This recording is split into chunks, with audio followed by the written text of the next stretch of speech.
Hey everyone, let's talk about ear infections. They're awful.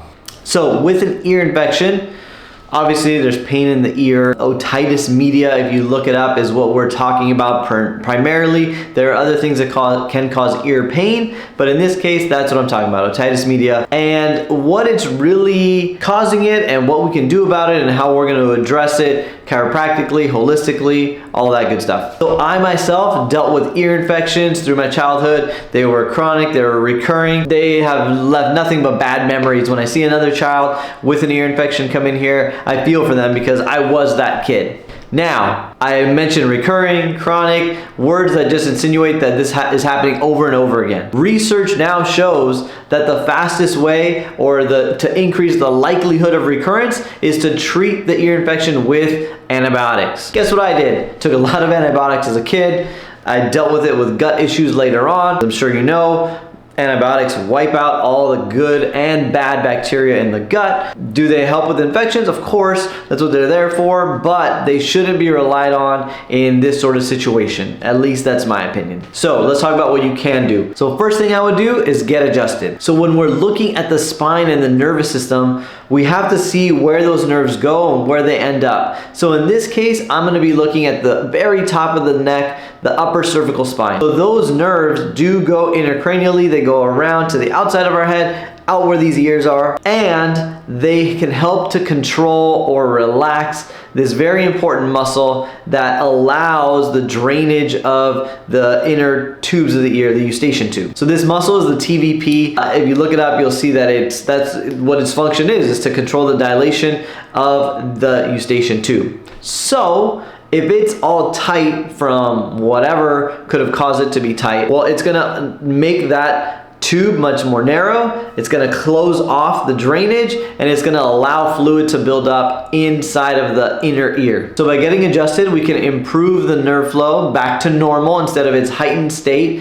and it can allow for drainage to start to happen normal and naturally. That would be the first thing I would do. Next, I would also start to work on the cranial bones. Your cranium is got a lot of different bones that do get fused during childhood, but depending on the child's age, working on the cranial bones can also help to relieve some of that ear pain and pressure and help drainage get going. When you look at the inner plumbing of the sinus cavities, including the ears, you see that they go all over. So there are other things to consider as well. So if your child is constantly congested, for instance, well, we got to figure out what the source of that is. For some kids, it's a dietary thing. Think like gluten, sugar, dairy, things that can be very congesting in the system. By eliminating some of those, we can help to overcome the recurrent nature of some of these things. Now, I'll tell you, cutting any of those things, if that's the trigger for your child, is not going to really help in the moment. So that's more of like a lifestyle thing to make sure that it's,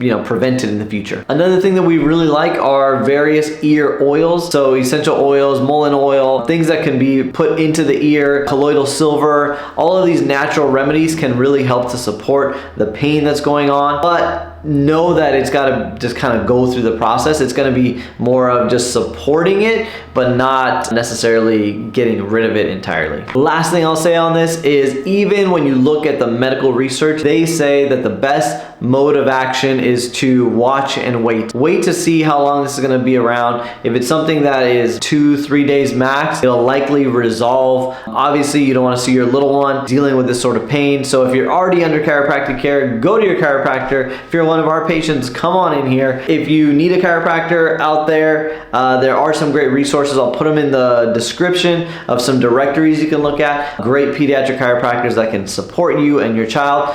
This is one of those things where you want to start that process sooner rather than later, so that if the need arises, you already have someone to go to. You don't have to try to figure out in the moment when your child's in pain and uncomfortable. The last bit I'm going to share with you here is, yes, I dealt with it. I lived through that, so I have a special place in my heart for kids that are dealing with that. The really cool thing is that when kids have come in here and they've had recurring ear infections, maybe they're on their 3rd or 4th round of antibiotics, and mom and dad are finally like, okay, enough of this. It's really awesome to see that with some simple steps, adjustments, some dietary changes sometimes, maybe some supplementation, real basic things really set that child off on a new path. And we notice so often that they just don't get ear infections anymore because the problem was actually addressed from the root of it rather than, you know, this cycling of antibiotics and just continuing to put a band-aid on a thing that's happening right now. And yes, while it's uncomfortable, you know, we got to get to the root cause, not just slapping a band-aid on it. So if you got questions, if you got comments, please put them in the comment section down below. Hit subscribe to see more videos from us in the future. See y'all next time. Bye.